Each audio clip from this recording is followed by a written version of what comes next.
From the headquarters of Telesur English in Quito, Ecuador, I'm Carla Gonzalez, and this is From the South.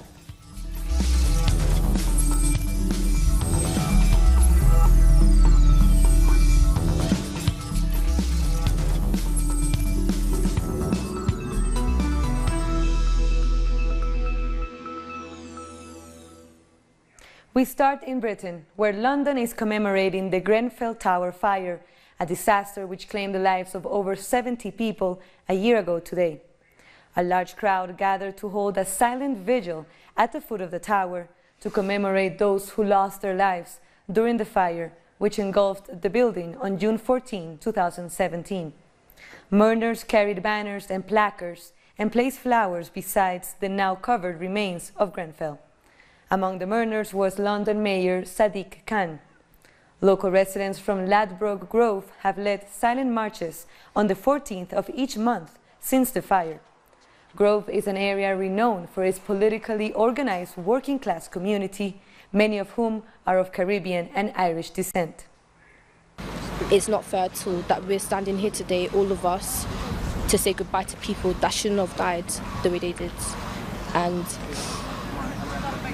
you know, all I want to say is that we love everybody that's supporting us. We say thank you to everybody that's come here today to support the Grenfell fire and support what happened that day.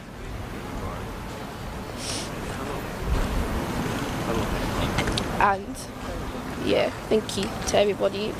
And the message that we're getting across, that this shouldn't have happened. And if there's another thing like this, then there's someone to blame and there's someone responsible.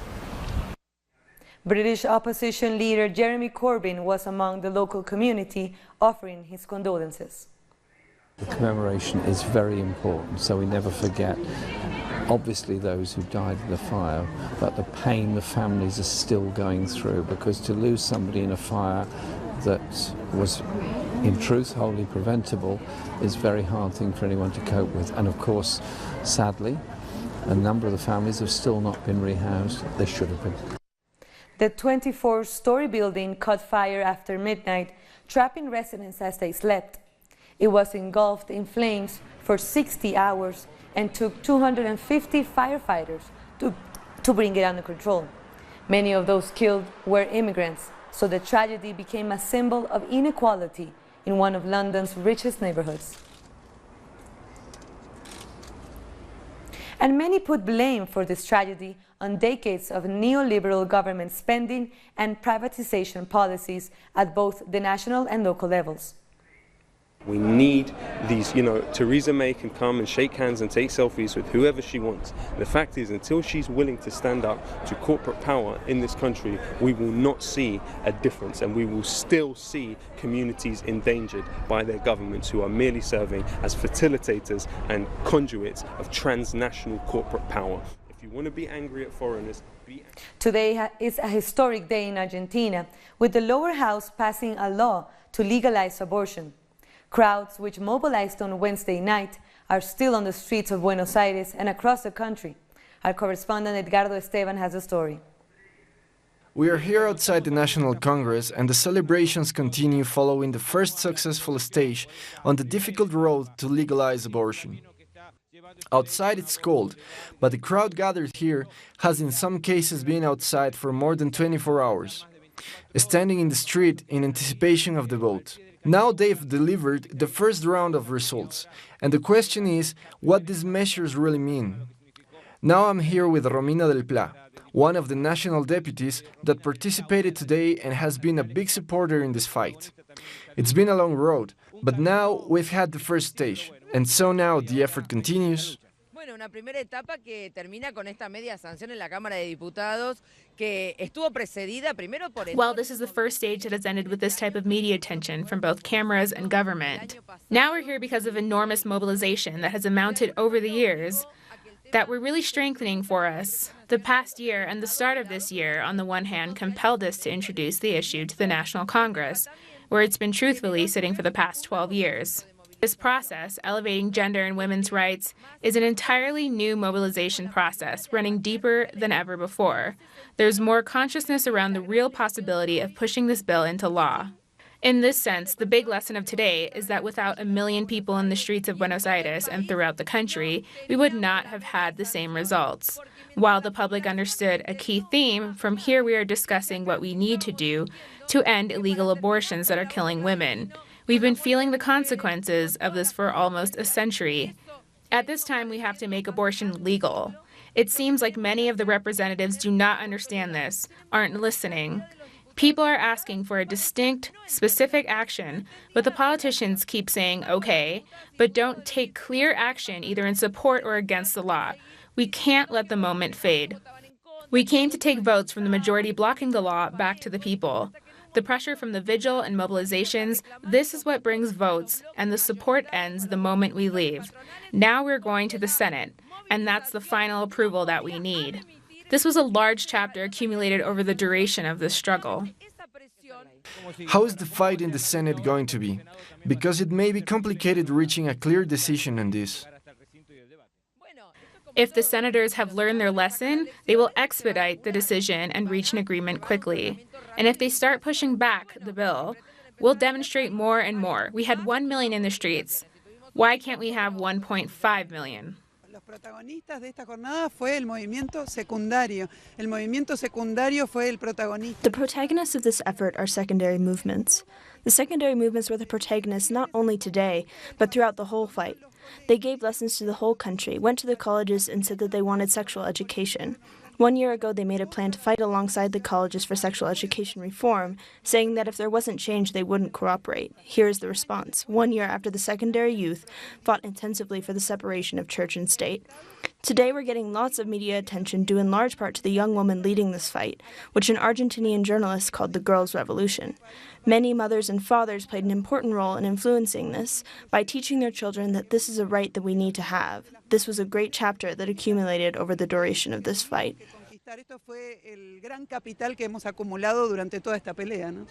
Those were reflections on this historic day, in the fight for women to get abortions legally, safely, and free of charge. That just passed the first phase of approval. Now it's back to the chambers and the senators to continue this fight, to see the bill help to great lengths in the Republic of Argentina. That was Edgar Esteban from Buenos Aires. Latin America is one of the most restrictive regions in the world when it comes to abortion rights. It has the highest proportion of Catholics in the world, as well as the highest rates of maternal mortality. 3 countries in Central America have a complete ban on abortion: Honduras, El Salvador, and Nicaragua, along with Haiti and Dominican Republic in the Caribbean. Mexico, Panama, Ecuador, Chile, and Brazil allow abortion in case of rape. So do Colombia and Bolivia, which also permit it in case of incest.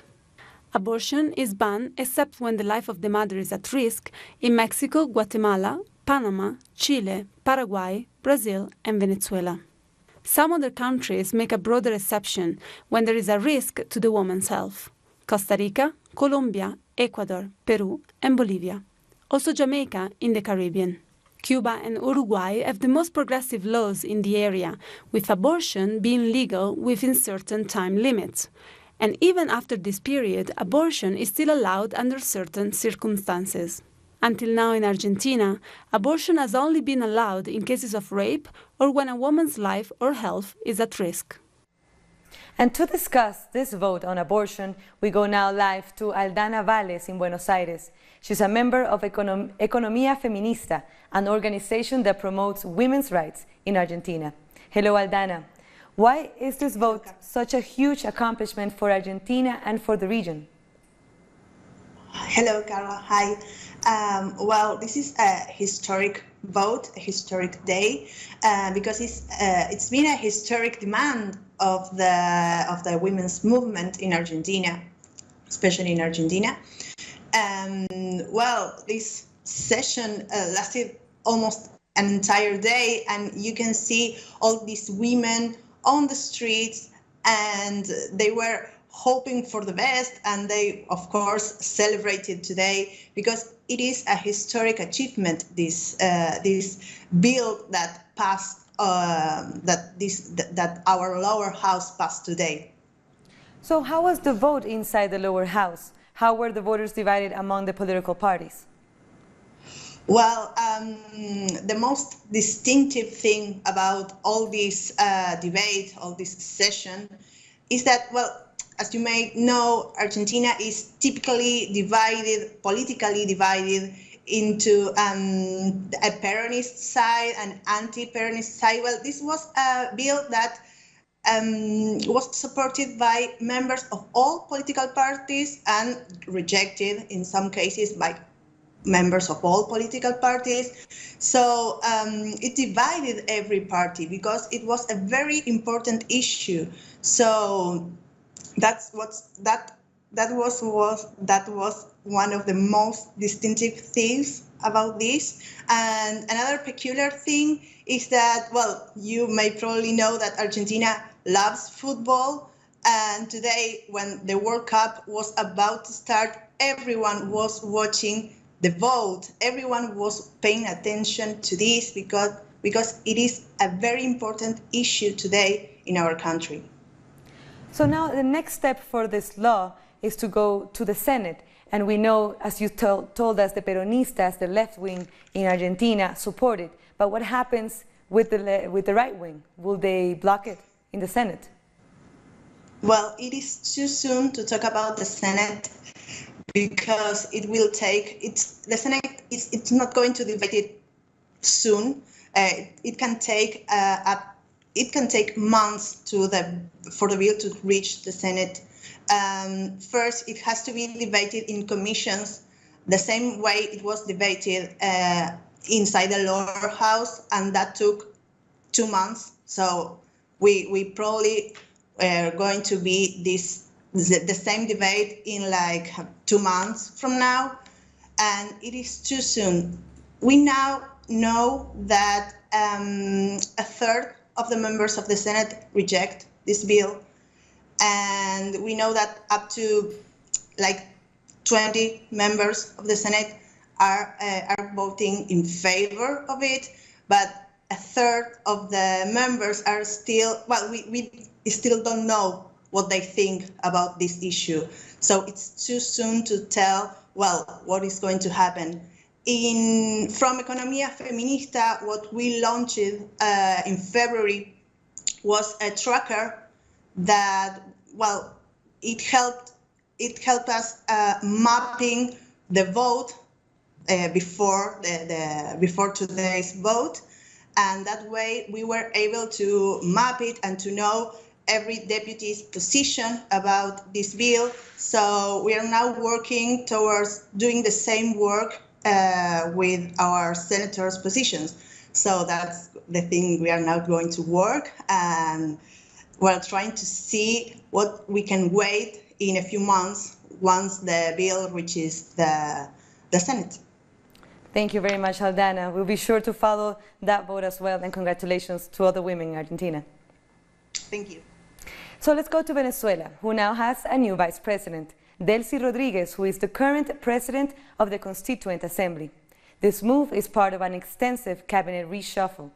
President Nicolás Maduro said the historic victory in the May 20th election made a new start essential. He tweeted that the new vice president is a young, brave woman who has proven herself in 1,000 battles. Maduro said that the current vice president, Tarek El Aissami, would take over responsibility for the various economic ministries, including a new and powerful Ministry for Industry and Production. The president said that the youth and women will lead this new beginning. He named 10 other new ministers, and 6 of them are women. Following the announcement, the new vice president, Delcy Rodriguez, went to the Constituent Assembly to request its permission to take up her new functions. She said she was proud of what the Assembly had achieved in the last year and that she would miss them all.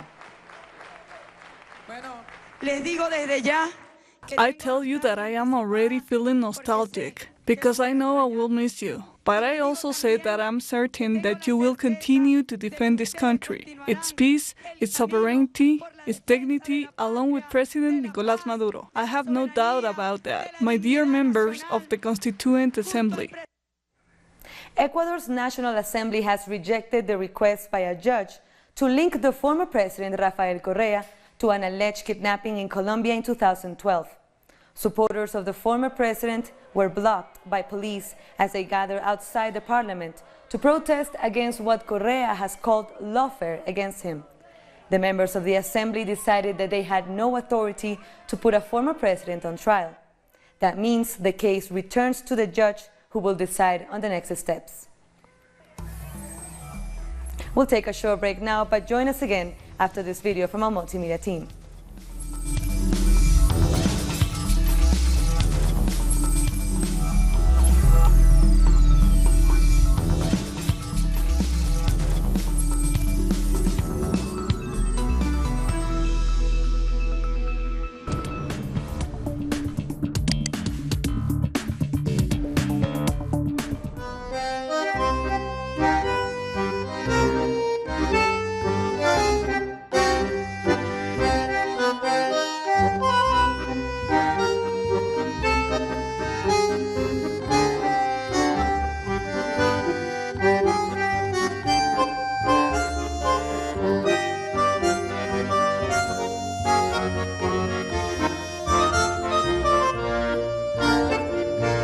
Fidel no es solamente de los cubanos.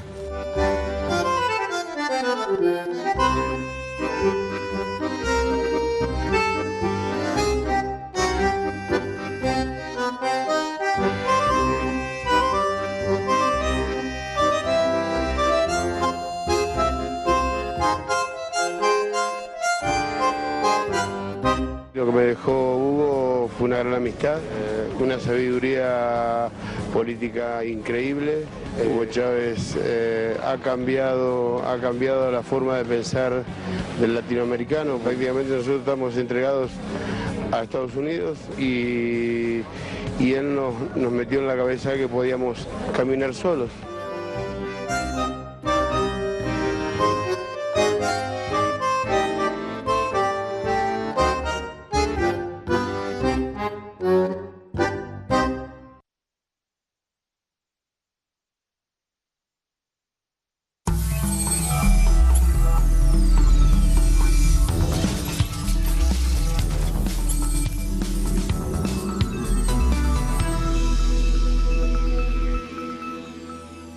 Welcome back. Russia has thrashed Saudi Arabia in the opening game of the Football World Cup. But to tell you more about it, let's go to José Daniel López with the top news in our daily World Cup special.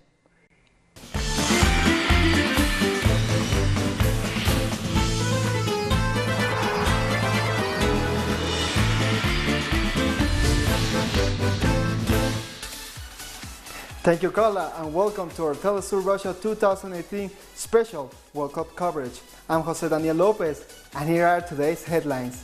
We start with the results from the World Cup opening game.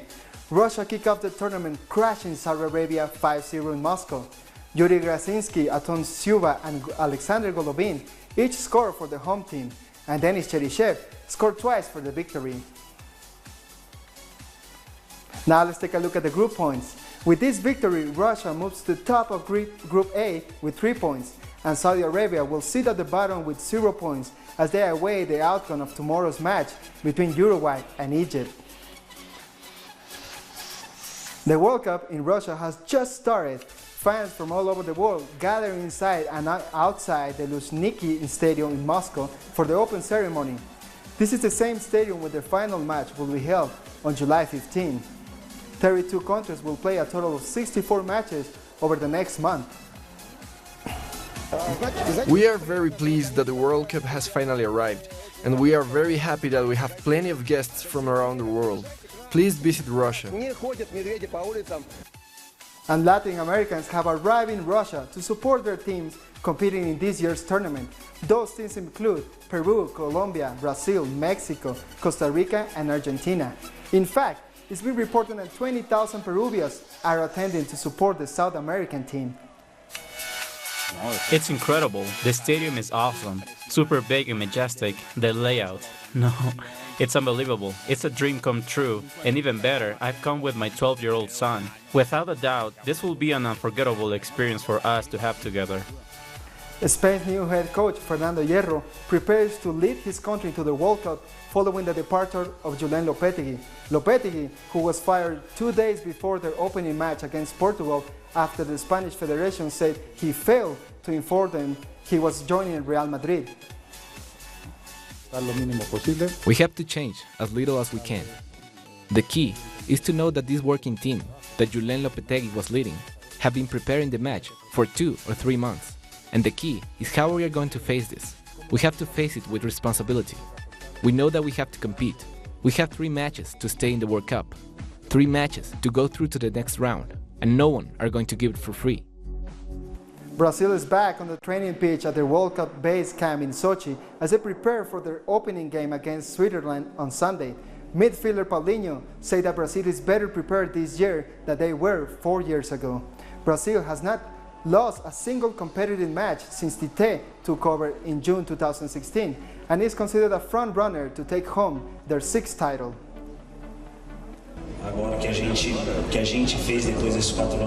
So what we've done after these 4 years is leave the past behind. And now there's a new opportunity. Speaking for myself particularly because I was at the other one, the 2014 World Cup, and it's a new opportunity to do better than I did with my teammates. And that's life. It happened, we lost, and now we have a new opportunity. Now let's take a look at tomorrow's games. Cristiano Ronaldo and Portugal will have a difficult start facing Spain in the city of Sochi in Group B. And Morocco, returning to the World Cup after 20 years, will play against Iran in St. Petersburg. And Bolivian President Evo Morales is in Russia.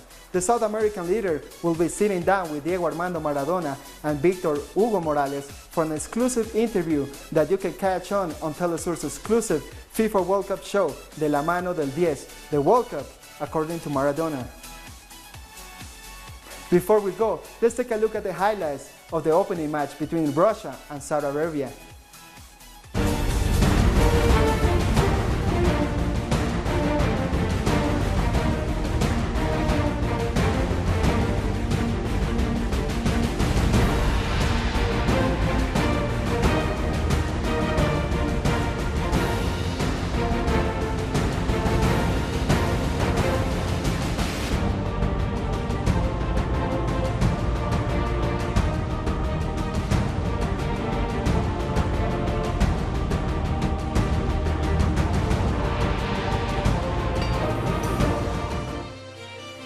And that's all for today's Telesur Russia 2018 headlines. Don't miss our exclusive show, De la Mano del 10, the World Cup according to Maradona. Only on Telesur English. I'm Jose Daniel Lopez. Back to you, Carla.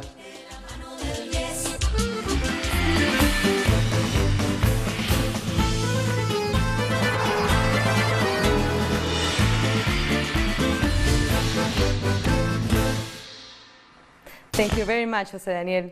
Let's move along to Brazil, where Rio de Janeiro's Attorney General Eduardo Gusen said that the murder of activist and counselor Marielle Franco was a political crime. Gusen said that the crime against the human rights activist had been planned in advance. He also said that there's no doubt about the political nature of this case, considering that she was one of the most important social activists in Brazil. Also in Brazil, thousands of members of the homeless workers movement have demonstrated outside Sao Paulo's City Hall to demand housing. Following the departure of the Housing Secretary of Sao Paulo, thousands of protesters marched to demand the continuity of housing plans started by the governments of Luis Inácio Lula da Silva and Dilma Rousseff. Their pressure forced authorities to restart negotiations. A workers' commission met with government officials to try to guarantee a fair budget for the housing sector. We're in Sao Paulo Center, in front of the City Hall, where thousands of members of the homeless workers movement came to demand the continuity of the housing programs in Brazil. These programs were stopped after the coup against Dilma Rousseff, including the Minha Casa Mi Vida program, which was supposed to grant 3 million houses, but it was cancelled by Michel Temer's government and Sao Paulo's municipality. That's why the workers marched today. to ask for those programs to continue. We'll keep you posted on the mobilizations taking place today in Sao Paulo. That was Ignacio Lemus from Brazil. Nicaragua is holding a day-long strike in response to violent political turmoil that has gripped the country for 2 months. The strike comes as President Daniel Ortega and bishops work to restart talks. On Friday, the Catholic clergy will publicly unveil both their mediation offers and Ortega's response, something the country has been anticipating for a week. Fear of humanitarian crisis grows in Yemen as the strikes continue for a second day. Here's more on that and other stories making headlines around the world. The United Nations Security Council is holding an emergency meeting over the situation in Yemen, one day after a Saudi Arabia-led coalition launched an offensive in the country to take control of the port of Hodeidah from Houthi fighters. The city has been under their control since 2015. Aid agencies have warned it could lead to a humanitarian catastrophe as the port is the main entry point for food and supplies going into Yemen. Because of the current circumstances, people are suffering. We cannot buy things for our kids and can't financially sustain ourselves on normal days. So imagine in Ramadan and Eid. I have a household of 11 people. Our situation is dire, and only God knows when we'll get paid our salaries. A court in Kecskemét, Hungary has sentenced 4 members of a human trafficking gang to 25 years in prison for the murder of 71 migrants in Austria in 2015. The gang let migrants, including women and children, suffocate inside a truck and later dumped it with corpses at the side of a motorway. The victims were from Afghanistan, Syria, and Iraq. The incident was among the worst tried crimes against asylum seekers in Europe. U.S. Secretary of State Mike Pompeo has been holding meetings with high officials from South Korea, Japan, and China to brief them about the outcome of the momentous meeting between U.S. President Donald Trump and North Korean leader Kim Jong-un. He insists that Trump hasn't backed away from his line on North Korea and that the sanctions on the country are still in place. We've come to the end of this news brief, and we end this show with a look at UK hip-hop artist Lowkey and his powerful tribute to the victims of Grenfell Tower. Lowkey, whose real name is Karim Dennis, lives on the Lancaster West Estate in West London next to Grenfell Tower. The video features members of the local community affected by this tragedy.